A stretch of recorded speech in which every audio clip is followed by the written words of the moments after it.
مگر تم اتنی نیرو مائنڈڈ لگتی تو نہیں ہو، اور اپنی فلموں میں بھی ایسا نہیں ہوتا۔ ہیرو نے ذرا سا جھٹکا دیا نہیں اور ہیروئن صاحبہ لڑکھڑا کر سینے سے لگی نہیں۔ اب دکھایا یہ جاتا ہے کہ اتفاقی حرکت ہے، مگر لگتا یوں ہے کہ برسوں کی حسرت تھی کہ کئی لمحوں تک محترمہ کو پیچھے ہٹنے کا خیال بھی نہیں آتا، اور اس کے بعد دونوں ہاتھوں میں چہرہ چھپایا اندر کو بھاگتی ہے۔ اور تم؟ فضا نے افسوس سے سر ہلایا۔ محبت ایک بے اختیار جذبہ صحیح کہیں بھی ہو سکتی ہے، اور کسی سے بھی، مگر اس کے بعد کے مرحلوں پر اور اپنے جذبوں پر بند تو باندھا جا سکتا ہے، نہ کہ اسے حاصل کرنے کے لیے شتر بے مہار ہو جائیں، گھٹیا ہتھ کنڈے استعمال کرنے لگے۔ ایک بات ہمیشہ یاد رکھو، مرد کتنا بھی ایڈوانس ہو جائے، اشارے کنائے میں دعوت دینے والی اور اپنی طرف بڑھنے والی عورت کو نچلے درجے کی عورت ہی سمجھتا ہے۔ رومیا کی طرح، فضا نے کہا۔ ہمیں رومیا کے لیے اتنے سخت الفاظ استعمال نہیں کرنے چاہیے، وہ صرف بولڈ ہے، شابی نے احتجاج کیا۔ لیکن یہ بھی طے ہے کہ اس کی اس بولڈنس کو پورے خاندان میں کہیں بھی اچھی نظر سے نہیں دیکھا جاتا۔ وہ پہلے جنید کی طرف مائل تھی، بھلے وہ صرف دوستی ہو، مگر ہم جن حدود و قیود میں پرورش پاتے ہیں وہاں اس دوستی کی بھی کوئی گنجائش نہیں۔ اور تم نے دیکھا نہیں، جنید نے کبھی اسے لفٹ نہیں کروائی، اور نہ وہ رومیا کے ہمارے ساتھ تعلقات کو کبھی پسند کرتا ہے۔ اس مغرور حسینہ کے ساتھ دوستی کرنے کا ہمیں بھی کوئی فائدہ نہیں، لیکن الزام صرف رومیا کو نہیں دیا جا سکتا۔ اور دیکھا تھا پورے 2 منٹ 10 سیکنڈ تک زریاب نے اس کا ہاتھ تھامے رکھا تھا۔ شابی جل کر بولی، اچھا تو تمہارے غصے کی وجہ یہ تھی؟ مریم مسکرائی، تو نہیں آنا چاہیے تھا؟ رومیا کو مبارکباد نہیں دی، اسے نقل اتاری۔ وہ محترمہ بھی یوں اٹھلا اٹھلا کر باتیں کر رہی تھی جیسے دنیا کی واحد ڈاکٹر ہیں، حالانکہ سب جانتے ہیں اسے میڈیکل میں ایڈمیشن اس کے پاپا کی سفارش سے ملا تھا۔ وہ جھنجھلا کر ماچس اٹھا کر پلٹی، دوسرے ہاتھ میں پکڑی ماچس زمین پر جا پڑی تھی۔ ساری اکڑفوں رخصت ہو گئی۔ شرمندگی کے گہرے سمندر میں غوطے کھاتے ہوئے اسی میں ڈوب مرنے کو دل بھی چاہا۔ کیا آج ناشتہ نہیں ملے گا؟ زریاب واحد بندہ تھا جو چھٹی کے دن بھی ناشتہ وقت پر کرتا تھا۔ اس کی آواز پر باقی دونوں بھی پلٹیں۔ ناشتہ بس ابھی تیار ہو جائے گا۔ مریم نے تیزی سے ہاتھ چلائے۔ فضا فریج سے جیم وغیرہ نکالنے لگی۔ وہ ابھی تک گری ہوئی ماچس پر نظریں جمائے کھڑی تھی۔ اٹھا لے اب، زریاب نے کہا۔ وہ بت بنی یہی سوچتی رہی کہ کس جملے پر زریاب کی آمد ہوئی، اور اس جملے سے پہلے کتنے جملے گزر چکے تھے۔ پارٹی میں تمہارا ہاتھ پکڑنا ایک بالکل غیر ارادی حرکت تھی، ورنہ مجھے کوئی شوق نہیں ہے تمہارا ہاتھ تھامنے کا۔ بے عزتی ہوئی تھی یا دکھ آنکھیں لبالب بھر آئی تھیں؟ یہ سمجھتے کیا ہیں خود کو؟ زریاب کے جانے کے بعد وہ چیخی، آہستہ بولو۔ مریم نے فضا کو ناشتے کی ٹرے دے کر دوڑایا۔ میرا ہاتھ تھامنے کا کوئی شوق نہیں، میں بھی مری نہیں جا رہی، جائیں تھام لے اس رومیا کا ہاتھ۔ وہ تن فن کرتی کچن سے غائب ہو گئی۔ مریم سر پکڑ کر بیٹھ گئی۔ تم کیوں سر پکڑے بیٹھی ہو؟ فضا نے حیرت سے پوچھا۔ اور یہ محترمہ کہاں ہے؟ رو رہی ہوگی اپنے کمرے میں۔ تمہیں کیا لگتا ہے مریم، زریاب اور شابی کی انڈرسٹینڈنگ ہو سکتی ہے؟ فضا نے کچھ سوچتے ہوئے پوچھا تھا۔ کون جانے، ایک مشرق ہے دوسرا مغرب، اور درمیان میں رومیا۔ وہ خود پریشان ہو گئی تھی۔ 2 اکتوبر 2002۔ آج مریم کی منگنی ہے۔ مریم کی منگنی، میری بہنوں جیسی دوست اور کزن جس کی خوشی میں شرکت کے بجائے میں یہاں بیٹھی ہوں۔ پھپھو کی شوگر ہائی ہو گئی تھی، اس لیے میں جا ہی نہ سکی، لیکن لمحہ لمحہ دھیان بھٹک بھٹک کر ادھر ہی جاتا رہا۔ اب مہمان آئے ہوں گے، اب انگوٹھی پہنائی گئی ہوگی، مریم کے چہرے کا رنگ کیسا ہوگا؟ شابی اور فضا نے مل کر ادھم مچا رکھا ہوگا۔ شام کو پھپھو کی طبیعت ذرا سنبھلی تو وہ چچا سلیم کے ہاں چلی گئیں۔ میں خاموشی سے صحن میں بیٹھی اور چپ چاپ بیل پر کھلے پھولوں کو دیکھتی اور اس آنگن کی رونق کا تصور کر کے دل بہلاتی رہی۔ تبھی رفت آ گئی۔ سارا دن گھر بیٹھی بیٹھی بور نہیں ہوتی آپ؟ کبھی ہماری طرف ہی چکر لگا لیا کیجیے۔ وہ پاس آ بیٹھی۔ آتی تو ہوں، مہینہ مہینہ گزر جاتا ہے، روز روز آنا اچھا بھی تو نہیں لگتا۔ اچھا؟ وہ زور سے ہنسی، پھر غور سے مجھے دیکھتے ہوئے پوچھنے لگی، یہ فرمان ہماری تائی جان کا ہوگا؟ میں خاموش رہی۔ تردید کا فائدہ بھی کیا ہوتا، وہ اپنی تائی کو مجھ سے بہتر جانتی تھی۔ بہت اداس اور چپ چپ ہیں؟ نہیں تو؟ زبیر بھائی نے بہت دن لگا دیے اس دفعہ۔ ہاں بہت دن ہوئے، فون بھی تو نہیں کیا۔ فون تو 2 بار آیا تھا، تائی جان سے بات بھی ہوئی تھی۔ زبیر کا؟ میں پوری کی پوری اس کی طرف گھوم گئی۔ زبیر بھائی کا ہی آیا تھا، تائی جان نے دونوں بار کہہ دیا آپ سوئی ہوئی ہیں۔ اس سے بتایا سوئی تھی، مر تو نہ گئی تھی جو اٹھ نہ سکتی۔ پہلی بار مجھے اس شدت کا غصہ آیا، اس گھر میں کوئی ایسا وقت مجھے نصیب ہی کہاں ہوا تھا کہ میں ڈھنگ سے سو سکتی۔ میں پھپھو سے پوچھے بنا رہ ہی نہ سکی، وہ بھڑک اٹھی۔ میرے بیٹے کا فون تھا، میں نے سن لیا تو کیا قیامت آ گئی؟ آپ مجھ سے بھی تو بات کروا سکتی تھیں۔ میں تمہاری نوکر نہیں لگی ہوں کہ بلانے بھاگوں مہارانی کو۔ آپ کو بھی تو کوئی بلانے آیا ہوگا۔ زیادہ زبان نہ چلا میرے سامنے، منہ توڑ کر رکھ دوں گی، ایسی بے دید بے لحاظ۔ ہے تو کوئی تمیز نہ سکھائی ماں نے، بس یہ بال کٹوانا اور چٹک مٹک کر باتیں کرنا سکھایا ہے۔ یہ میرا گھر ہے اور ادھر وہی ہوگا جو میں چاہوں گی۔ یا اللہ، اس سے بہتر تو ان کی چپ تھی۔ میں نے کمرے کی چٹخنی چڑھا لی۔ جو کچھ وہ کہہ رہی تھی اسے سننے کی مجھ میں تاب نہ تھی۔ نائلہ حالہ بالکل بغیر اطلاع کے پاکستان پہنچی تھیں۔ سبھی حیران تھے، حتیٰ کہ زریاب بھی۔ تو آپ کو واقعی یہ لگا کہ میں بے وقوف ہوں؟ زریاب کے لہجے میں ہلکی سی خفگی در آئی تھی۔ اس کی آواز بے حد مدھم تھی۔ نائلہ حالہ نے مسکرا کر بیٹے کو دیکھا۔ کبھی کبھی بہت عقل والے بھی ٹھوکر کھا سکتے ہیں۔ مجھے اپنے بارے میں خود فیصلہ کرنے کا اختیار اور حق حاصل ہے۔ سارے حق تمہارے ہی ہیں، مگر رہنمائی کی ضرورت تو پڑ سکتی ہے۔ انہوں نے مسکرا کر کولڈ ڈرنکس لے کر آتی شاداب کو دیکھا۔ بچہ نہیں ہوں میں، زریاب کی پیشانی پر شکنے سی نمودار ہوئی۔ ڈونٹ وری، تم پر اپنا فیصلہ مسلط کرنے نہیں آئی ہوں۔ ہاں، ایک اچھا فیصلہ کرنے میں مدد ضرور کروں گی۔ زریاب اٹھ گیا۔ اور شابی بیٹا، آپ کیا کر رہی ہو آج کل؟ وہ اس کی طرف متوجہ ہو گئی۔ آج کل تو سائرہ آنٹی کے زیر عتاب ہوں۔ یہ مجھے مکمل باورچن بنانے کے لیے ہر حربہ آزما رہی ہیں۔ اچھا، تو ان کے حربے کہاں تک کامیاب ہوئے؟ انہوں نے بے حد دلچسپی سے اس کے بے ساختہ انداز کو دیکھا۔ یہ تو آپ کو ڈنر پر پتہ چلے گا۔ گویا ہماری بیٹی نے کھانا پکایا ہے؟ نہیں، ہم تینوں نے مل کر۔ شابی نے صاف گوئی سے اعتراف کیا، پھر سائرہ کے پکارنے پر اٹھ گئی تو وہ نجمہ کی طرف دیکھ کر ہنس دیں۔ اس عمر میں تم بھی بالکل ایسی ہی ہوتی تھی، مگر یہ تم نے حال کیا کیا ہے اپنا؟ نجمہ کا ہاتھ اپنے ہاتھ میں لے کر انہوں نے غور سے دیکھا۔ وہ چھوٹی تھیں نائلہ سے، مگر کئی برس بڑی لگ رہی تھیں۔ بس وقت گزر گیا ہے اور وقت دونوں کی آنکھوں میں نمی بن کر پھیل گیا۔ وہ دونوں بہنیں ہی تو تھیں، بھائی کوئی تھا نہیں، پھر والدین بھی نہ رہے۔ نائلہ بیاہ کر 7 سمندر پار جا بسیں۔ شابی اور رباب کو دیکھتی تھی تو ہمیشہ وہ وقت آنکھوں میں گھوم جاتا تھا جو ہم دونوں نے مل کر گزارا۔ ہاں، کتنا کچھ بدل جاتا ہے۔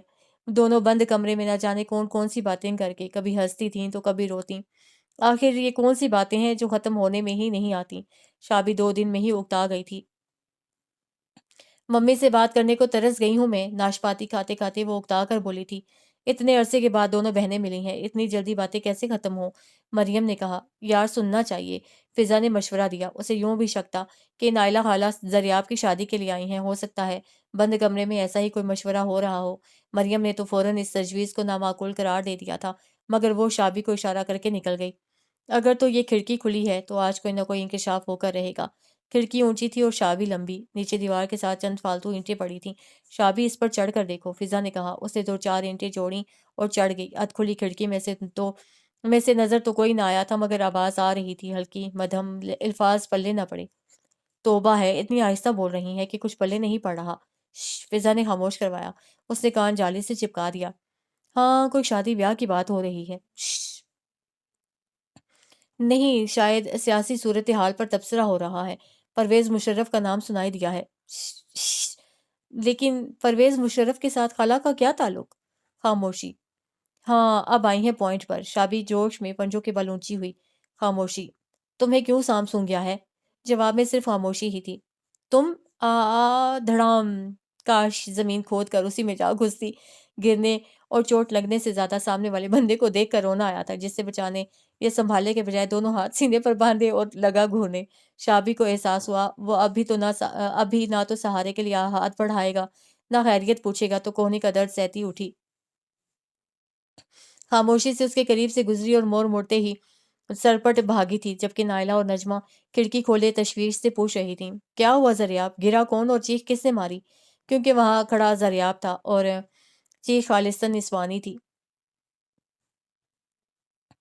4 اکتوبر 2004۔ گوشت بھونتے بھونتے نہ جانے دل میں کیا آئی کہ میں نے ایک بوٹی نکال لی۔ پھپھو نے منگوایا بھی تو اتنے دنوں کے بعد تھا، بلکہ وہ تو سبزی بھی نہیں منگواتی تھیں۔ اتنے دنوں سے دالیں کھا کھا کر یوں بھی پیٹ میں درد مستقل رہنے لگا تھا۔ پھپھو سے کہا تو کہنے لگیں، اس حالت میں ڈاکٹری دوائیاں نہیں کھانی چاہیے، یہ پھکی کھا لو۔ ہاں، اس حالت میں تو شاید اچھی خوراک کھانا بھی منع ہو جاتا ہے۔ تم آٹا گوندھ لو، میں ہنڈیا بھون لیتی ہوں۔ میں کر لیتی ہوں پھپھو۔ اٹھو۔ بعض اوقات ان کا لہجہ اتنا تحقیر آمیز ہو جاتا ہے، گویا بہو سے نہیں کسی ملازمہ سے بات کر رہی ہیں۔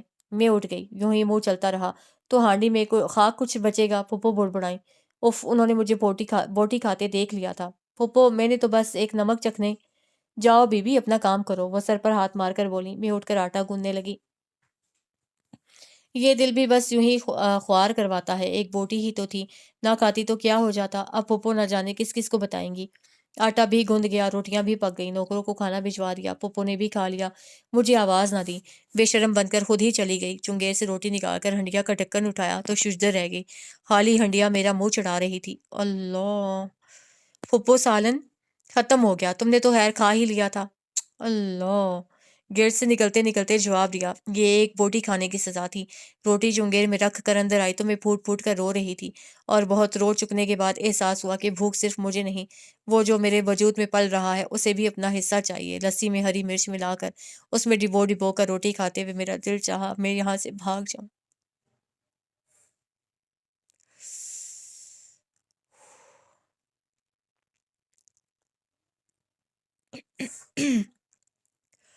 بھائی ڈرائیونگ کون کرے گا؟ نائلہ خالہ نے پوچھا۔ ان کے آنے سے گھر بھر کی رونق دوبالا ہو گئی تھی۔ بہت خوش مزاج اور زندہ دل خاتون تھیں، لڑکیوں کے وارے نیارے ہو گئے تھے۔ کہیں بھی جانا ہو نائلہ خالہ فٹ سے تیار، پھر مریم کی شادی کی تیاریاں بھی شروع ہو گئیں۔ چٹ منگنی پٹ بیاہ والا معاملہ تھا۔ خالہ آپ نے ڈرائیونگ کیوں نہیں سیکھی؟ فضا نے پوچھا۔ ڈرائیونگ سیکھنے کا مطلب ہے گھر کے مردوں کو ہر قسم کی ذمہ داریوں سے آزاد کر دینا، تو وہ کام بھی کرنے پڑتے ہیں جو صرف مردوں کے ذمے ہوتے ہیں، مگر مزہ بھی آتا ہے جب جب دل چاہا گاڑی لے کر اپنے کام نمٹا آئے، یہ نہیں کہ انتظار میں بیٹھے رہو کب کوئی فارغ ہو اور لے کر جائے۔ ہاں یہ بھی ہے، نائلہ خالہ نے تائید کی، مگر آج ٹیکسی نہیں لینی، اسی لیے کسی ڈرائیور کو پکڑو۔ ویسے تو کوئی مسئلہ نہیں ہے، میں بھی زریاب کو دیکھ کر اس نے ایک دم منہ بند کیا تھا۔ وہ مسکراہٹ دباتا نائلہ خالہ کی طرف مڑا۔ جی مما، بیٹا آج ذرا مارکیٹ تک لے جاؤ۔ وہ بھی فارغ تھا، مان گیا۔ کب تک فارغ ہوں گے آپ لوگ؟ کیا کہہ سکتے ہیں، 3 لڑکیاں اور ایک تمہاری ماں، وقت تو لگے گا ہی، نائلہ خالہ نے لاپرواہی سے جواب دیا۔ تو ٹھیک ہے، فارغ ہو کر مجھے موبائل پر رنگ کر لیجیے گا، میں تب تک 1-2 کام سمیٹ لوں گا۔ آنٹی میرا نہیں خیال تھا کہ زریعہ بھائی اتنے کیئرنگ ہوں گے، جنید بھائی کی طرح یہ بھی تو کہہ سکتے تھے ٹیکسی لے کر آ جانا۔ زریاب کے جانے کے بعد شابی نے حیران ہو کر کہا تھا۔ وہ مسکرا دیں۔ اتنے دنوں سے وہ یہاں ہے، ہم لوگ اسے اتنا بھی نہ جان سکے۔ جاننے کے لیے وہ رومیا کافی نہیں ہے؟ مریم بڑبڑائی، مگر نائلہ کی سماعتیں خاصی تیز تھیں۔ رومیا کا کیا ذکر؟ نہیں، وہ تو پوچھ رہی تھی آپ گئی تھی اس کے گھر؟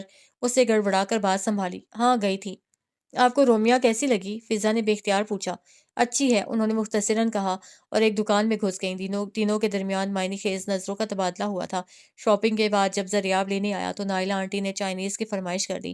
واپسی پر آئس کریم پیک کروا کر ہی گھر لوٹے تھے۔ 7 اکتوبر 2002۔ میں اپنے گھر میں ہوں۔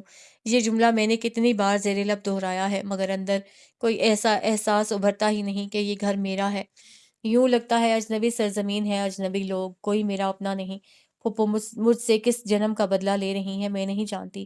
ساس اتنی ظالم بھی ہو سکتی ہے، میں سوچ بھی نہیں سکتی تھی۔ دھیرے دھیرے گھر سے ہر چیز غائب ہوتی جا رہی ہے۔ گھی مکھن الماری میں بند ہے اور اس پر لگا تالا میرا منہ چڑھا رہا ہے۔ گھر میں ڈھنگ کا سالن نہیں بنتا، اگر بنے تو میرے لیے نہیں بچتا۔ کون یقین کرے گا کہ میں نے اس موسم کے کسی پھل کا ذائقہ تک نہ چکھا تھا۔ 3 ہو گئے ہیں مجھے اس کمرے میں تڑپتے روتے ہوئے، بخار میں کچھ کھانے کو جی نہیں چاہتا۔ روٹی کے چند نوالے بمشکل حلق سے اترتے ہیں۔ ابھی ابھی رفت آئی تھی۔ مر جائیں گی اس طرح آپ، کوئی ظلم کرے تو کیا ظلم سہتے چلے جاتے ہیں؟ اپنا نہیں تو اپنے بچے کا ہی خیال کریں۔ اس گاؤں میں ہر دوسری تیسری عورت کو ایسے ہی حالات کا سامنا ہے، لیکن آپ کی طرح مرنے کو تیار نہیں ہو جاتی ہیں۔ دودھ بلوتی ہیں تو مکھن کی ڈلی اپنے منہ میں ڈال لیتی ہیں۔ ادھر ساس باتھ روم میں گھسی، ادھر دودھ کا گلاس اپنے پیٹ میں، محلے کے بچے کو 2 روپے رشوت تھمائے اپنے لیے سیب منگوا لیا۔ پتہ چل گیا تو کوئی بات نہیں، ساس کے ساتھ ایک مورکا، 4 دن سکون، پھر وہی سب شروع۔ مگر آپ کی سمجھ میں نہ کبھی میری بات آئی ہے نہ آئے گی۔ اپنے ہی گھر میں چوری کروں؟ جب گھر والے غاصب بن جائیں تو چوری بھی جائز ہو جاتی ہے۔ اس کے اپنے ہی فلسفے تھے۔ اتنا ڈر کر رہیں گی تو آملیٹ بنا کر کھا جائیں گی آپ کو۔ انہوں نے دلیا بنا کر دیا تھا، مگر میں کیا کروں، میری ہمت ہی نہیں پڑتی کہ قلم ڈائری چھوڑ کر وہ وہیں ٹھنڈے فرش پر چت لیٹ گئی۔ کمر کے نچلے حصے میں درد کی تیز لہریں اٹھ رہی تھیں۔ اس کے لبوں سے ہلکی ہلکی کراہیں نکلنے لگیں۔ بخار سے سارا بدن یوں بھی ٹوٹ رہا تھا۔ توبہ ہے، کتنے نخرے ہو جاتے ہیں بخار میں اس لڑکی کے، مگر دیکھو یہ سوپ تو تمہیں ختم کرنا ہی پڑے گا۔ کتنے نخرے اٹھاتی تھی ممی اس کے۔ لاؤ تھوڑا سر دبا دوں، بخار میں تو جسم یوں بھی ٹوٹنے لگتا ہے۔ اچھا شام میں تمہارے لیے کیا بناؤں؟ کھچڑی، دلیا، یخنی یا گرم سیال آنکھوں کے کناروں سے نکل کر کن پٹی پر بہنے لگا۔ اس نے دونوں بازو آنکھوں پر رکھ لیے مگر آنسو بہتے رہے۔ وہ روتی رہی، پھر کروٹ بدل لی۔ بہت دیر کے بعد دروازہ کھلا تھا، روشنی کی لکیر اندر آئی۔ اسے بازو ہٹا کر دیکھا، زبیر کو دیکھ کر بمشکل اٹھ سکی تھی۔ آپ کب آئے؟ کافی دیر ہو گئی۔ ان کا لہجہ سپار سا تھا۔ اچھا، مجھے پتہ ہی نہیں چلا۔ تم اپنی ذات سے باہر نکل کر دیکھو تو تمہیں کچھ پتہ چلے۔ مطلب؟ وہ کھٹک سی گئی۔ بچی تو نہیں ہو کہ ہر بات کا مطلب ہی سمجھاؤں۔ وہ بیڈ پر بیٹھ گئے۔ کچھ کھانے کے لیے لاؤں؟ صاحب کا موڈ ٹھیک نہیں لگتا تھا۔ اسے سوچا بات بدل دے۔ اس گھر میں میری ماں رہتی ہے، میرے کھانے پینے اور آرام کا خیال رکھنے والی، اگرچہ خود اس کے اپنے آرام کے دن ہیں۔ وہ دونوں ہاتھ سر کے نیچے رکھ کر لیٹ گئے۔ بس بیٹھ کے ماں کے پاس 2 گھڑی اور بولنے لگے اسی کی زبان۔ حال سے بے حال بیوی تو نظر ہی نہیں آتی۔ یہ حلیہ کیا بنایا ہے تم نے؟ فقیروں کی طرح زمین پر پڑی ہو۔ کوئی آ جائے دیکھ لے تو کیا سوچے، کیا سلوک کرتے ہیں ہم تمہارے ساتھ؟ مجھے تو یہ سمجھ میں نہیں آتا تمہیں دکھ کیا ہے، تکلیف کیا ہے تمہیں یہاں؟ ہائے یہ بے عقل مرد! ساری عقل تو عورت کی ذرا سی سیاست پر دھری کی دھری رہ جاتی ہے۔ جو کہہ دیا اسی پر اعتبار کیا۔ وہی زبان بولنے لگے۔ میں بتاؤں مجھے یہاں کیا دکھ ہے، کیا تکلیف ہے؟ اعتبار کریں گے میرے کہے کا؟ وہ بڑے ضبط سے گویا ہوئی۔ کیا تکلیف ہے؟ زبیر نے کروٹ بدلی اور کوہنی کے بل اونچا ہوئے۔ وہ ذرا کھسک کر قریب ہوئی، ایک ہاتھ اس کے بازو پر رکھا۔ پپو مجھے یہاں بیٹی بنا کر لائی تھیں۔ حقیقت تو یہ ہے کہ وہ مجھے اس گھر میں کوئی ایک مقام بھی نہیں دے سکی، نہ بیٹی کا، نہ بھتیجی کا اور نہ بہو کا۔ وہ رہ نہ سکی، مدھم لہجے میں بتاتی چلی گئی۔ آنسو تواتر سے بہتے رہے۔ وہ لب بھینچے سنتے رہے، پھر ایک جھٹکے سے اٹھ بیٹھے۔ بس کرو رباب، حد ہوتی ہے مبالغہ آرائی کی۔ اتنی صفاکی سے جھوٹ بولتے ہوئے تمہیں شرم نہیں آتی؟ یہی سوچ لیتی کہ وہ صرف تمہاری ساس ہی نہیں پھوپھی بھی ہیں۔ وہ ایک پل کو ششدر رہ گئی، پھر پھٹ پڑی۔ میں نے نہ تو جھوٹ بولا ہے اور نہ مبالغہ آرائی سے کام لیا ہے۔ حقیقت تو یہ ہے زبیر صاحب کہ اس گھر میں میرے ساتھ یہ سلوک ہوتا رہا ہے کہ کرنے والی کوئی اور نہیں، میری پھوپھو ہی تھیں۔ شٹ اپ، اپنی حد میں رہو۔ میں تو حد میں ہی تھی، مجھے حد سے باہر کس نے کیا ہے؟ 1 سال بیت گیا مجھے یہ سب سہتے ہوئے۔ کبھی کوئی شکوہ، کوئی شکایت کی آپ سے؟ سب کچھ سہتی رہی صرف آپ کے لیے، اور آج آپ ہی مجھ سے حساب مانگنے چلے ہیں۔ تو کیا کروں؟ جا کر ماں کے سامنے کھڑا ہو جاؤں؟ بتایا تھا میں نے تمہیں کہ بہت مشکلوں اور تکلیفوں سے گزر کر تو ان کی تکلیفوں میں زندگی گزری ہے، تو کیا مجھے بھی اسی طرح گزارنی ہوگی؟ ان پر ظلم ہوا ہے تو کیا میرے لیے فرض ہو گیا ہے میں بھی ہر ظلم سہوں؟ کہاں کا انصاف ہے یہ؟ ایک عورت کو گھر کا سکھ نہیں ملا تو دوسری کو بھی نہ ملے۔ میں یہاں بیاہ کر آئی تھی زبیر صاحب، بھاگ کر نہیں۔ میرا نہیں تو اپنے ہونے والے بچے کا ہی خیال کر لیں، یا میرے ساتھ اسے بھی مارنا چاہتے ہیں آپ لوگ؟ بس اس گھر کے دور دیوار نے آج پہلی بار اتنی اونچی آوازیں سنی تھیں۔ اس کے صبر کا پیمانہ لبریز ہوا تو زبیر بھی نہ ہوئے تھے اور دونوں کو چپ کروانے والا کوئی بھی نہ تھا۔ بات تو بڑھنی تھی۔ مجھے لاہور چھوڑ آئیں۔ صوفے پر بیٹھی وہ حتمی لہجے میں کہہ رہی تھی۔ کل شام کے جھگڑے کے بعد یہ پہلی بات تھی جو اس نے آج صبح کی تھی۔ زبیر نے ہیئر برش رکھ کر اس کی طرف دیکھا۔ بے خواب سرخ آنکھیں رت جگہ کی گماس تھیں، آنکھوں کے گرد ہلکے بے حد نمایاں زرد بے رونق چہرہ۔ وہ نظریں چرا گئے۔ کیوں؟ اب بھی یہ سوال باقی ہے؟ اس کا لہجہ تلخ تھا۔ رباب تم پلیز زبیر، میں اس وقت کچھ اور نہیں سننا چاہتی کہ آپ مجھے لاہور لے جا رہے ہیں۔ بہت بولنا آ گیا ہے تمہیں؟ اس کے انداز زبیر کو حیران کر رہے تھے۔ جانور کو بھی تکلیف پہنچے تو وہ چیختا ہے، میرا بولنا کچھ ایسا بے جواز بھی نہیں۔ بہت چپ رہی ہوں میں۔ دیکھو رباب، اگر تم اس طرح جاؤ گی تو معاملات بگڑ بھی سکتے ہیں۔ وہ اٹھ کر ان کے سامنے آ گئی۔ میں ناراض ہو کر نہیں جا رہی ہوں، مگر میں یہ چند مہینے سکون کے ساتھ گزارنا چاہتی ہوں۔ پڑھے لکھے ہیں آپ، اتنا تو سمجھتے ہوں گے کہ یہ حالات اور پریشانیاں آپ کے بچے پر کس طرح اثر انداز ہو سکتی ہیں۔ مجھ میں اب طاقت نہیں رہی۔ 6 ماہ ہو گئے، ایک بار بھی میرا چیک اپ نہیں ہوا۔ کیا آپ کو واقعی میری حالت نظر نہیں آتی؟ میں یہاں کسی دائی کے ہاتھوں مرنا نہیں چاہتی ہوں۔ کیا یہاں کی عورتیں بچے پیدا نہیں کرتی؟ وہ جھنجلا گیا۔ وہی بات ہو گئی۔ ایک بادشاہ شکار کھیلنے گیا، سڑک کے کنارے جھمگٹا دیکھا، پتا چلا ایک عورت کے بچہ پیدا ہوا ہے۔ ذرا سی دیر میں عورت نے بچہ کندھے سے لگایا اور قافلے کے ساتھ یہ جا وہ جا۔ دیہاتی عورت تھی۔ وہ واپس جا کر رانی پر خفا ہوا۔ ہر وقت کھانا پینا چونچلے۔ وہ رانی عقل مند تھی۔ مالی سے کہا باغ کو پانی مت دینا۔ تھوڑے دنوں میں سارا باغ مرجھا گیا۔ بس یہی فرق ہے، ایک جنگلی پھول جو موسموں کی شدت سہنے کا عادی ہو جاتا ہے، ایک باغ میں کھلا پھول جس کی دھوپ چھاؤں کا خود خیال رکھنا پڑتا ہے۔ اگر مجھے کہانیاں مت سناؤ۔ بے خیالی میں سنتے سنتے وہ ناگواری سے گویا ہوئے۔ وہ افسردگی سے مسکرا دی۔ بادشاہ کی سمجھ میں تو یہ بات آ گئی تھی، آپ کی سمجھ میں نہیں آ رہی۔ اپنے آنگن میں لگی بیل کی دیکھ بھال کرنا چھوڑ دیجیے، پھر دیکھیے کتنے پھول دیتی ہے وہ۔ تم کہنا کیا چاہتی ہو؟ مجھے لاہور چھوڑ آئیں۔ وہ کچھ لمحے اسے دیکھتا رہا۔ ٹھیک ہے۔ زبیر باہر نکل گئے تو وہ تیزی سے بڑے بیگ میں ضرورت کی چیزیں ٹھونسنے لگی۔ وجود میں زندگی سی دوڑ گئی تھی۔ اپنوں سے ملنے کا خیال سرخوشی بن کر خون میں گردش کرنے لگا تھا۔ آنند فانند تیاری ہو گئی۔ زبیر نے پھپھو سے نہ جانے کیا کہا تھا۔ جب وہ ان کے سامنے دعا لینے کو جھکی تو انہوں نے منہ پھیر لیا۔ شابی کی لمبی چیخ نے بادلوں بھری شام کی چپ میں دراڑیں ڈال دیں۔ کہیں کوئی کہیں سے برآمد ہوا، کوئی کہیں سے۔ رباب آ گئی، رباب آ گئی کی آوازوں سے ایک سے دوسرے اور دوسرے سے تیسرے کو خبر ہو گئی۔ آنند فانند سبھی اکٹھے ہو گئے۔ کوئی ادھر سے لپٹ گئی، کوئی ادھر سے۔ لڑکے زبیر سے ملنے لگے۔ سائرہ نے ڈانٹ ڈپٹ کر سب کو الگ کیا۔ وہ اسے اپنے جلو میں لیے اندر آ گئیں۔ نجمہ سامنے سے آ رہی تھیں۔ اسے دیکھ کر ایک پل کو ٹھٹکیں۔ وہ بھاگ کر ان سے لپٹ گئی۔ رباب میری بیٹی، وہ بار بار اسے پیار کر رہی تھیں۔ پھر اسے خود سے الگ کر کے دونوں ہاتھوں میں اس کا چہرہ تھام لیا۔ تمہارا جسم تپ رہا ہے، تمہیں بخار ہے رباب؟ یہ ماں تھیں بنا کہے دکھ درد سمجھ جانے والی۔ تمہیں ضرورت کیا تھی یوں بخار کی حالت میں نکلنے کی؟ انہوں نے آگے بڑھ کر زبیر کے سر پر ہاتھ پھیرا۔ میں نے تو منع کیا تھا، انہوں نے آہستگی سے کہا۔ میرا دل بہت اداس تھا ممی۔ وہ نڈھال سی ہو کر صوفے پر بیٹھ گئی۔ اتنے طویل سفر نے یوں بھی اس کی حالت خستہ کر دی تھی۔ پھر بھی جانو، اس حالت میں چند دنوں تک تمہیں لینے آنے والی تھی۔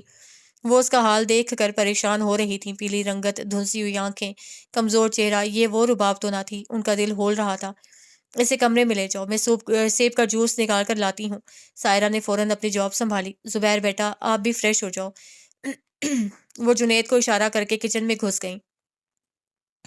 شام تک گویا گھر میں ایمرجنسی نافذ ہو گئی تھی۔ زبیر کو خاطر خواہ توجہ نہیں ملی تھی، مگر رباب کی حالت دیکھ کر وہ بھی گھبرا گیا تھا۔ بخار مزید تیز ہو گیا تو سائرہ اور نجمہ اسے لیڈی ڈاکٹر کے پاس لے گئیں۔ اسے ڈرپ لگا دی۔ غذا کی کمی، خون کی کمی، ٹینشن۔ ماں اور بچہ دونوں بے حد کمزور۔ نجمہ کے ہاتھ پاؤں پھول گئے۔ شام کو اسے لے کر گھر آئیں تو سائرہ نے زبیر کو گھیر لیا۔ ڈاکٹر کے مشورے اس کے خدشے، کچھ کھاتی پیتی ہی نہیں، وہ جز بز ہوتا رہا۔ انہوں نے عظیم کو بھجوا کر بادام اور ڈھیروں ڈھیر پھل منگوایا۔ کام کرنے والی کو پیسے تھمائے۔ اپنے گاؤں سے خالص دیسی گھی لے کر آئے۔ دودھ، یخنی، پھل، جوس، سوپ، دنیا جہان کی نعمتیں اس کے سرہانے ڈھیر ہو گئیں۔ پیار کرنے والے، خیال کرنے والے، ڈانٹ کر اسرار سے کھلانے والے اور ہاتھ پاؤں دبانے والے بھی بہت۔ وہ مسلسل غنودگی میں تھی۔ اسی غنودگی میں کبھی کبھی بڑبڑانے لگتی۔ لسی میں مرچ ڈالی، پھر روٹی کھائی۔ پھپھو نے کہا، تمہارے باپ کا گھر۔ مائی گاڈ۔ نجمہ منہ چھپا کر رونے لگتیں۔ سائرہ زبیر کو گھورتیں۔ لڑکیاں الگ سنجیدہ رنجیدہ چہرہ بنائے کھڑی تھیں۔ زبیر اتنا شرمندہ ہوئے کہ شام ہی کو واپس چلے گئے۔ نائلہ خالہ زریاب کے ساتھ اپنی سسرال حیدرآباد گئی ہوئی تھیں۔ ہیلو شاداب۔ کاریڈور کی سیڑھیوں پر نہ جانے کی سوچ میں گم شاداب چونکی، پھر اپنے سامنے رومیا کو دیکھ کر کچھ بیزار سی ہو گئی۔ ہیلو، یہاں بیٹھی کیا کر رہی ہو؟ یوں ہی موسم انجوائے کر رہی تھی۔ رومیا نے بے حد حیرت سے اسے دیکھا۔ چلچلاتی دھوپ، ہوا بند اور حبس، وہ بس کندھے اچکا کر رہ گئی۔ زریاب گھر پر ہیں؟ نہیں۔ کہاں گئے ہیں؟ حیدرآباد۔ پھر بظاہر سادہ سے لہجے میں پوچھنے لگی، تمہیں بتا کر نہیں گئے؟ ہاں شاید ذکر تو کیا تھا۔ رومیا کا لہجہ اس سے زیادہ سرسری تھا۔ بیٹھو گی نہیں؟ نہیں، چلتی ہوں، اسپتال سے آ رہی تھی، سوچا زریاب واپس آ گئے ہوں تو لنچ انہی کے ساتھ کر لوں۔ جب سے ہاؤس جاب شروع ہوا ہے انہیں شکوہ ہی رہتا ہے کہ میں انہیں ٹائم نہیں دیتی۔ وہ دھیمے سے ہنسی، پھر اس کے سامنے ہاتھ کی پشت کی۔ کیسی ہے؟ انگلی میں بیش قیمت ڈائمنڈ رنگ جگمگا رہی تھی۔ اچھی ہے، زریاب نے لے کر دی ہے۔ اس کے لبوں پر خوبصورت سی مسکراہٹ آ ٹھہری۔ شاداب سر اٹھا کر اسے دیکھنے لگی۔ یقین نہیں آیا؟ حالانکہ اس دن سب کے سامنے تو اس نے مجھے میری پسند کا گفٹ دلانے کا وعدہ کیا تھا۔ ہاں، وہ چپ سی ہو گئی تھی۔ زریاب کی چوائس بہت اچھی ہے۔ اسے ہاتھ اپنی آنکھوں کے سامنے کیا، پھر نظر اٹھا کر شاداب کو دیکھا۔ معمولی چیزیں پسند نہیں کرتا۔ شاداب گمسم سی بیٹھی تھی۔ ایک بات پوچھوں، زریاب تمہیں کیسا لگتا ہے؟ جیسا ہے ویسا ہی لگتا ہے۔ پھر بھی کزن ہے تمہارا، تمہارے گھر میں رہتا ہے، باتیں بھی ہوتی ہوں گی اور تفریح بھی۔ وہ نہ جانے کیا اگلوانا چاہ رہی تھی۔ شاداب کی آنکھوں میں غصہ سا امڑ آیا۔ اچھا بابا، مائنڈ کیوں کرتی ہو؟ یوں ہی پوچھ لیا ہے، تمہارے دل میں نہیں تو تمہاری ممی کے دل میں تو خیال آتا ہی ہوگا۔ رومیا، شابی کا لہجہ سنجیدہ سا ہو گیا۔ ہم قسمت پر یقین کرنے والے لوگ ہیں۔ جو ہماری قسمت میں لکھا ہے وہ کوئی اور نہیں چھین سکتا، اس لیے ہمیں دوسروں کی طرح ہاتھ پاؤں مارنے کی ضرورت محسوس نہیں ہوتی۔ رومیا کا چہرہ ایک پل کو سرخ ہوا، لیکن دوسرے پل وہ سنبھل گئی۔ قسمت دھوکہ بھی دے جاتی ہے۔ قسمت دھوکہ نہیں دیتی، انسان خود اپنے آپ کو دھوکہ دیتا ہے۔ وہ کھڑی ہو گئی۔ زریاب بھائی آئے تو میں بتا دوں گی کہ تم آئی تھیں۔ وہ آئے گا تو مجھے خود ہی رنگ کرے گا، تم فکر مت کرو۔ وہ چلی گئی، مگر شاداب بری طرح ڈسٹرب ہو گئی تھی۔ چلاتی ہوئی دھوپ تھی، بے حد گرمی، حبس۔ یہی کوئی جون یا جولائی کا مہینہ ہوگا جب میں اس گھر میں داخل ہوئی۔ سارے کمروں اور کچن میں تالے پڑے تھے اور تسنیم وہیں ایک گرم دیوار کے گرم سائے میں ٹیک لگائے بیٹھی تھی۔ اس نے ہمیں کبھی نہیں بتایا تھا کہ اس کی ساس باہر جاتے ہوئے سارے کمرے بند کر جاتی تھیں کہ کہیں وہ پنکھا نہ لگا لے۔ اس کے پاؤں میں چپل نہیں ہوتی تھی، اگر کبھی پوچھیں تو کہتی تھی انگوٹھا درد کرتا ہے۔ گرمی کے مہینوں میں بدن کاٹنے والے اپنے جہیز کے ریشمی سوٹ ہی پہنتی تھی۔ اس کی ساس شوہر جب دل چاہتا دھنک کر رکھ دیتے۔ ممی کی انگلیاں رباب کے بالوں کو سہلا رہی تھیں، اس کا بخار اتر گیا تھا، بس کچھ کمزوری باقی تھی۔ ماں کی گود میں سر رکھ کر اپنے سارے دکھ کہے تھے۔ نجمہ سن کر روتی جاتی تھی اور اس کی آنسو پہنچتی تھی۔ نمبردار کی بہت ہی تسنیم، مگر حالت ظلم اور اذیت کیا ہے یہ تپتی دیوار کے ساتھ لگ کر گرم دوپہر گزارنے والی تسنیم سے پوچھو۔ لسی میں مرچ گھول کر روٹی کھاتی رباب سے کیوں نہ پوچھو۔ رد عمل ہے یہ۔ نجمہ مزمحل سے مسکرائی۔ تو میں کیا کروں، چپ چاپ سہتی رہوں؟ وہ تلخ ہو گئی۔ زبیر سے بات کی تھی تم نے؟ وہ نہ جانے کی سوچ میں ڈوب گئی۔ تمہارے ساتھ کیسا ہے؟ اچھے ہیں مگر پاس تو نہیں ہے، کہیں مہینے بعد چکر لگتا ہے۔ بہت پریشان ہو کر گیا ہے، لیکن سمجھدار بچہ ہے، کوئی نہ کوئی حل تو نکالے گا۔ وہ زیر لب بڑبڑائی، پھر پوچھنے لگی کبھی تم نے اپنی پھپھو کے ساتھ محبت بھرے اور دوستانہ مراسم قائم کرنے کی کوشش بھی کی؟ کیا بات کر رہی ہیں ممی، میں نے اپنے فرائض میں کوئی کوتاہی نہیں کی۔ فرائض؟ تم نے پوچھا۔ پھپھو کھانا لاؤں؟ انہوں نے منہ لپیٹ کر کہہ دیا نہیں، تمہارا فرض پورا ہو گیا، تم چلی آئیں۔ کبھی آگے بڑھ کر بہت محبت سے ان کے ماتھے پر ہاتھ رکھ کر یہ بھی پوچھا کہ وہ اس طرح کیوں لیٹی ہیں؟ طبیعت خراب ہے، اداس ہیں؟ کبھی بغیر کسی وجہ کے ان کے پاس بیٹھی ہو، ان سے باتیں کی ہیں؟ کبھی ان کا دکھ درد پوچھا ہے؟ ممی وہ مجھ سے بات نہیں کرتی۔ کب تک نہیں کریں گی؟ انسان ہیں اور انسان ہمیشہ محبت بھرے سہارے ڈھونڈتا ہے بیٹا۔ شادی شدہ زندگی اور سسرالی تعلقات فرائض سے کچھ آگے کی چیز ہے۔ بہت سا سفر، محبت، مروت، خوش اخلاقی، خود آگے بڑھ کر تھامنے کی خو، دل میں گنجائش، جانتی ہو بہت سپنے، بہت خواب ہوتے ہیں لڑکیوں کی آنکھوں میں۔ جب سسرال میں یہ سب نہیں ملتا تو کھینچا تانی شروع ہو جاتی ہے، مگر کبھی وہاں کا ماحول بدلنے کی کوشش مت کرو۔ چپ چاپ اس ماحول کو اوڑھ لو، کچھ ناگوار بھی گزرے گا مگر ضمیر سے کام لو۔ مگر پھر ایک وقت آئے گا جب تمہارے قدم مضبوطی سے اپنی زمین میں گڑ جائیں گے۔ یہ وقت ہوگا جب تم تبدیلی لاؤ گی تو کوئی اعتراض نہیں کرے گا۔ اس بات پر پریشان مت رہا کرو کہ تمہاری ساس لوگوں سے تمہارے بارے میں کیا کیا کہتی ہیں۔ ایک کان سے سن کر دوسرے سے نکال دیا کرو۔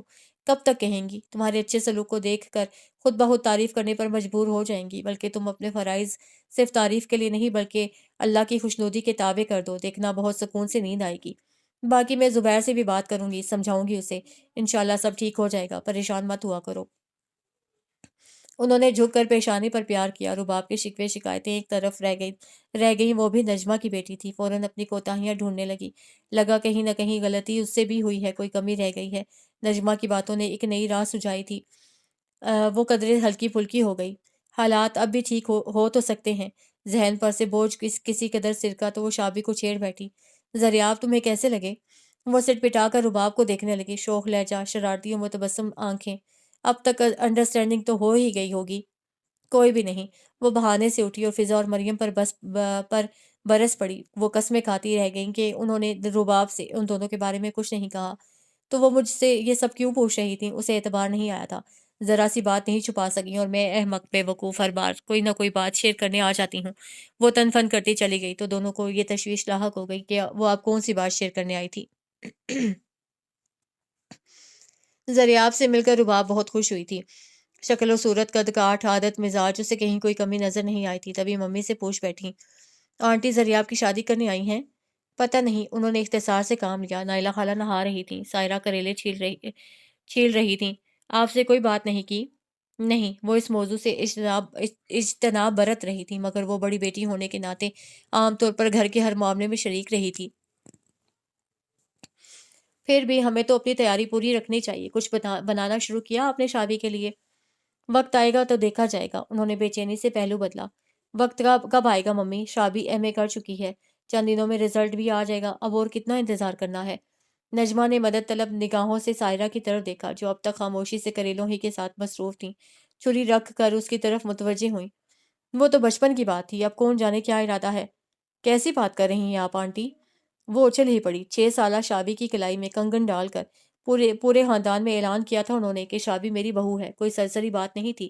باقاعدہ منگنی کی تھی انہوں نے، اب کیسے مکر سکتی ہیں؟ آخر ہم نے شابی کو اتنے سالوں سے زریاب کے نام پر بٹھا رکھا ہے۔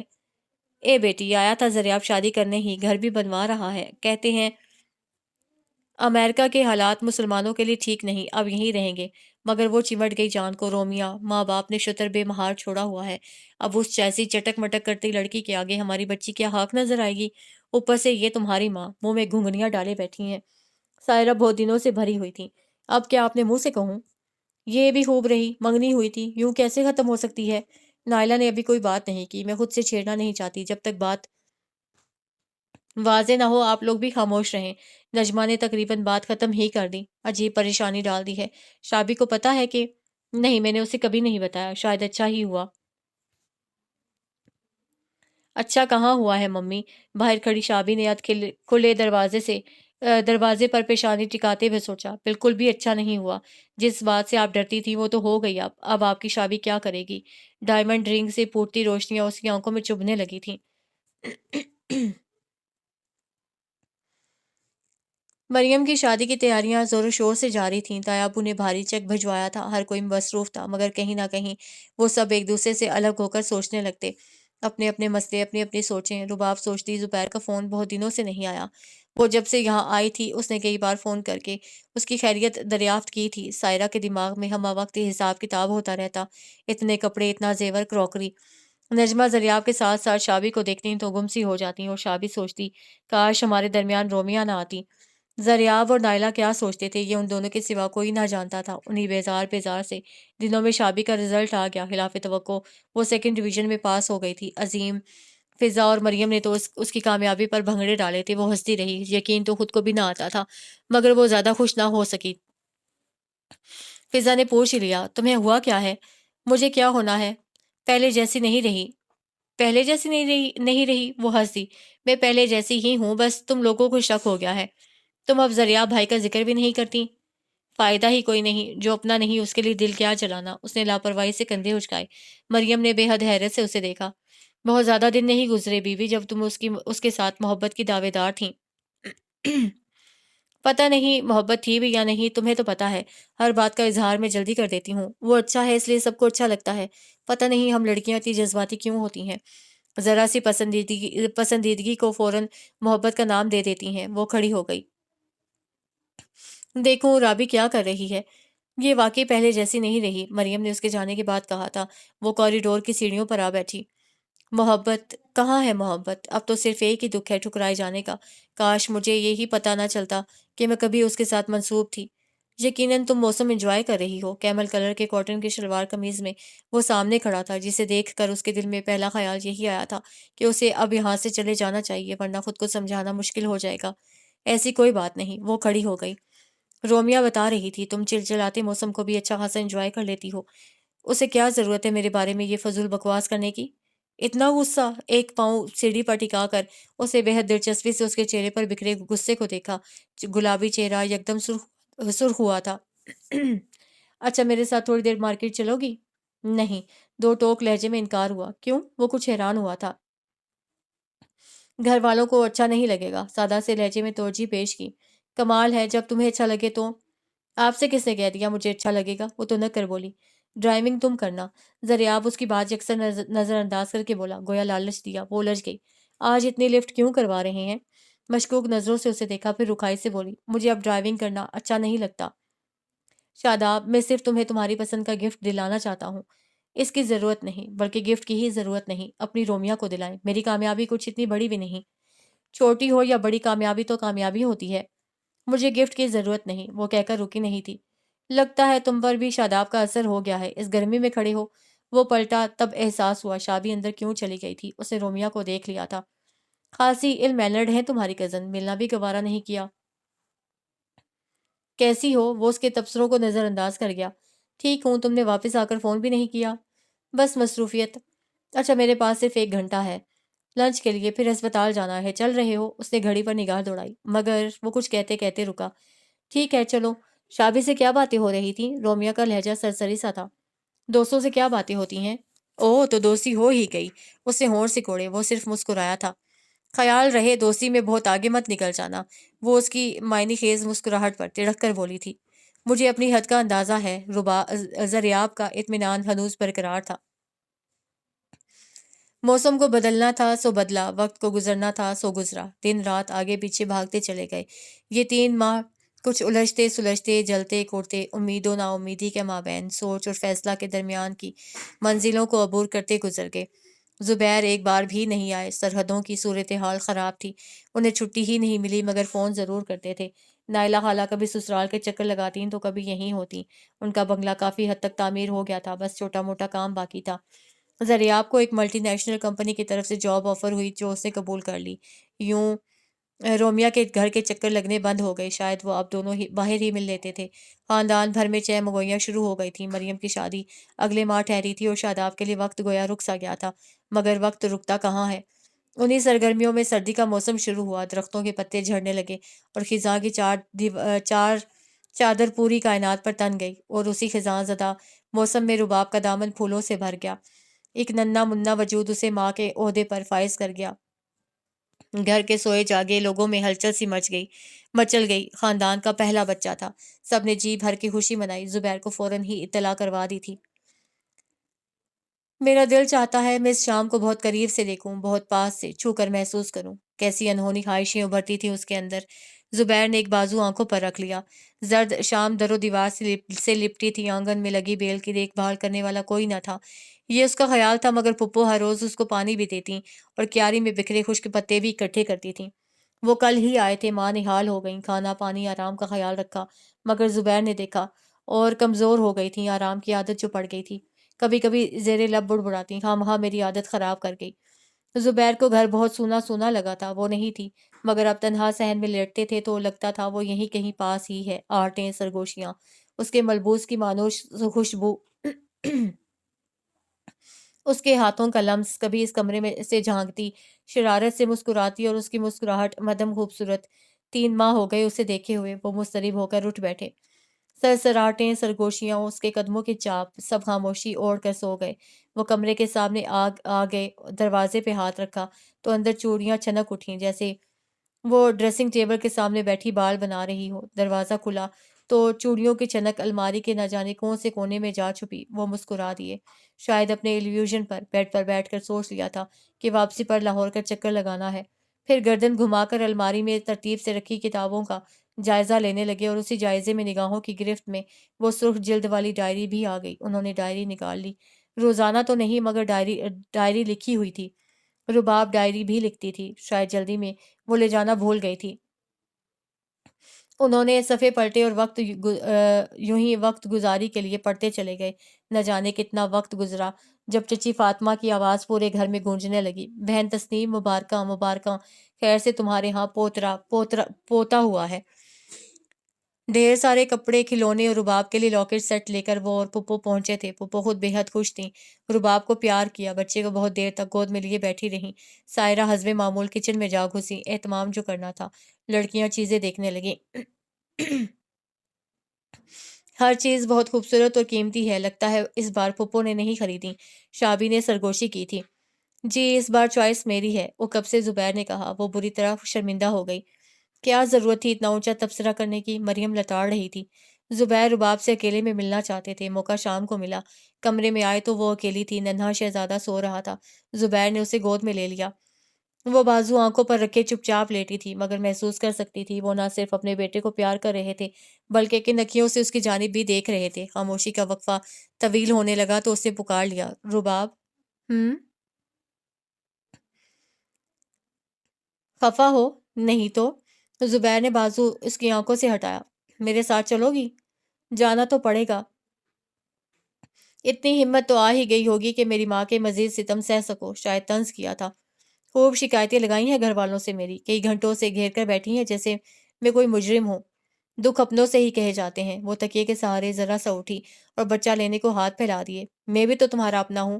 انہوں نے بچہ گود میں دے دیا، ایک بھرپور نگاہ اس پر ڈالی۔ اپنے مداوا بھی کرتے ہیں۔ ننھا سا بیٹا گود میں تھا، وہ خود کو خاصا مضبوط تصور کر رہی تھی۔ وہی تو کرنے آیا ہوں۔ مطلب؟ تیکھی نظروں سے اسے دیکھا۔ مطلب اب اتنا رو دھو کر آئی تھیں تو کچھ تو کرنا ہی پڑے گا۔ ڈرامہ نہیں کر رہی تھی، وہ چڑ گئی۔ کیا پتا کیا بے نیازی تھی، ڈرامہ کر رہا ہے۔ آپ اس نے ہاتھ اٹھا کر خاموش رہنے کا اشارہ کیا، بچے کا منا سا ہاتھ اپنے ہاتھ میں لے لیا۔ نام کیا رکھو گی اس کا؟ پتہ نہیں، وہ الجھ سی گئی۔ اسامہ کیسا ہے؟ اچھا ہے، مگر ابھی کیا کہہ رہے تھے؟ کس بارے میں؟ وہ کروٹ کے بل لیٹے بچے کے پاؤں چھو رہے تھے، بے حد مگن، جیسے کوئی بات ہی نہیں کی۔ آپ کے ساتھ جانے کے بارے میں۔ زبیر نے سر اٹھا کر اس کے جھجکتے چہرے کو دیکھا اور مسکرا دیے۔ بہت اچھی لگ رہی ہو۔ زمین میں نے ٹھیکے پر دے دی ہے، چچا سلیم گھر کی دیکھ بھال کر لیں گے۔ آپ دونوں میرے ساتھ جاؤ گی، میں تمہارے ساتھ رہوں گا تو کچھ مسئلے خود بخود حل ہو جائیں گے۔ کچھ تم اپنی ذہانت اور محبت سے حل کر لینا، اور کچھ… وہ سوچ میں ڈوب گئے۔ کچھ برداشت بھی کیے جا سکتے ہیں۔ رباب آہستگی سے گویا ہوئی۔ ہاں، زبیر ہنس دیے۔ لیکن پھپھو کیسے مان گئیں؟ وہ میری ماں ہے رباب، اور ماں اپنے بچوں کی بات کبھی نہیں ٹال سکتی۔ اور یہ صاحب سوئے ہی رہیں گے یا جاگیں گے بھی؟ انہوں نے جھک کر بیٹے کو پیار کیا۔ لگتا ہے باپ پر گیا ہے، ذرا دیر سے ہی جاگے گا۔ رباب نے سادگی سے کہتے ہوئے بچے کو اس کے پاس لٹایا تھا۔ ہاں، وہ پہلے بچے پر جھکے، پھر ایک دم سیدھے ہوئے۔ کیا کہا تم نے؟ کچھ نہیں، کچھ نہیں۔ وہ منہ پر ہاتھ رکھ کر ہنستی چلی گئی۔ دونوں ماں بیٹا شاپنگ کے لیے نکلے تھے۔ نائلہ خالہ نے آج لڑکیوں کو لفٹ بھی نہیں کروائی تھی۔ وہ دل ہی دل میں خفا ہوئی، پھر سوچا شاید کچھ ذاتی چیزیں خریدنی ہوں۔ بہرحال دونوں واپس آئے تو خاصے لدے پھندے تھے اور بہت خوش بھی۔ اب بولو بیٹا، ماں کی رہنمائی کام آئی؟ مت بھولیں، فیصلہ میرا اپنا ہے۔ زریاب نے گاڑی لاک کرتے ہوئے ماں کو دیکھا، جو آج بہت خوش تھیں۔ دونوں اندر آئے تو سب لاؤنج میں ہی موجود تھے۔ پھپھو نے بھی ابھی آ کر پانی کا گلاس ہی پیا تھا۔ وہ پورے خاندان کے دورے پر صبح سے ہی نکلی تھیں، وہیں کچھ سن گن ملی تھیں۔ آتے ہی نجمہ سے بولیں، شاداب کی منگنی ٹوٹ گئی ہے؟ نجمہ چپ کی چپ رہ گئیں۔ شاداب اپنی جگہ چور سی بن گئی۔ زبیر، عظیم، جنید سب وہیں تو موجود تھے، کچھ حیران ہو کر دیکھنے لگے۔ آپا، آپ پانی پیجیے۔ سائرہ نے ان کے ہاتھ میں پانی کا دوسرا گلاس سمایا۔ شاداب کی منگنی تو ابھی ہوئی نہیں اور آپ توڑوانے پر تیار ہو گئیں پھپھو، جنید نے ہنس کر کہا۔ شاداب کی منگنی بچپن میں زریاب سے ہو گئی تھی، اتنی بھی خبر نہیں؟ کیا؟ سبھی لاعلم لوگ چیخ اٹھے تھے اور سب کی نظریں نجمہ پر جمی تھیں۔ وہ گڑبڑا سی گئی تھیں۔ تبھی گاڑی رکنے کی آواز آئی۔ انہوں نے مدد طلب نگاہوں سے سائرہ کو دیکھا، مگر انہوں نے سوچا آر یا پار، آج فیصلہ ہو ہی جائے۔ شابی نے سوچا اسے یہاں سے اٹھ جانا چاہیے۔ تبھی دونوں ماں بیٹا ہنستے مسکراتے اندر آئے۔ توبہ، تھکا ڈالا زریاب نے، کوئی چیز اسے پسند نہیں آتی۔ نائلہ خالہ صوفے پر گر سی گئیں۔ کیوں، بیٹے کی بری خریدنے چلی گئی تھیں؟ پھپھو نے طنزیہ لہجے میں پوچھا۔ یہی سمجھ لیں، وہ ہنسیں۔ زریاب ان کے کندھے پر دونوں ہاتھ رکھے مسکرا رہا تھا۔ انسان کی زبان بھی کوئی چیز ہوتی ہے بی بی۔ پھپھو تڑک کر بولی، ہماری لڑکی میں برائی کیا تھی؟ خدا نخواستہ کس کی بات کر رہی ہیں؟ شابی تیر کی طرح اٹھی۔ وہ فوراً یہاں سے جانا چاہتی تھی، مگر نائلہ خالہ نے اس کا ہاتھ پکڑا اور کھینچ کر اپنے پاس بٹھا لیا۔ لفافے سے ایک ڈبہ نکال کر کھولا۔ کیسا ہے؟ ڈائمنڈ سیٹ جگمگا رہا تھا۔ نائلہ، پہلے مجھ سے بات کرو۔ پھپھو کو تاؤ آیا۔ میرے مرحوم بھائی کی نشانی ہے یہ، کوئی زیادتی ہوگی تو میں برداشت نہیں کروں گی۔ رباب نے تحیر سے انہیں دیکھا۔ یہ اس کی ساس کے کلمات تھے۔ تم نے خود دامن پھیلا کر شابی کا رشتہ مانگا تھا، اب کیسے توڑ سکتی ہو؟ اور یہ رومیہ کا کیا قصہ ہے؟ ارے آپ سے یہ سب کس نے کہہ دیا؟ کیا سادگی تھی! سارا خاندان کہہ رہا ہے، خود رومیہ کہہ رہی ہے، زریاب نے اسے پروپوز کیا ہے۔ سائرہ نے آہستگی سے بتایا۔ اڑتی پڑتی ان تک بھی پہنچی تھی۔ دیکھا تم نے؟ انہوں نے پلٹ کر زریاب کو گھورا۔ میں نے کہا تھا یہ پاکستان ہے، یہاں ایسی دوستیوں کو عجیب رنگ دیا جا سکتا ہے، اور آپ لوگ… وہ سب کی طرف پلٹیں۔ اگر کسی کی یادداشت کمزور ہے تو میں پھر سے یہ انگوٹھی شابی کی انگلی میں پہنا کر اعلان کرتی ہوں کہ شابی میری بہو ہے۔ انہوں نے سٹ میں سے انگوٹھی نکال کر شابی کا ہاتھ پکڑا، اس نے ہاتھ کھینچ لیا اور ان کے کان میں منمنائی، یہ انگوٹھی بھی اسے پہنا دیں جس سے پہلے ڈائمنڈ رنگ دی تھی۔ کسے دی تھی؟ رومیہ کو، اس نے مجھے خود بتایا تھا۔ ہائے، دل جل کر راکھ ہو گیا تھا اس وقت۔ نائلہ خالہ نے پلٹ کر بیٹے کو دیکھا۔ بائی گاڈ، میں نے اسے صرف ایک پرفیوم گفٹ کیا تھا، نہ جانے اسے یہ جھوٹ کیوں بولا۔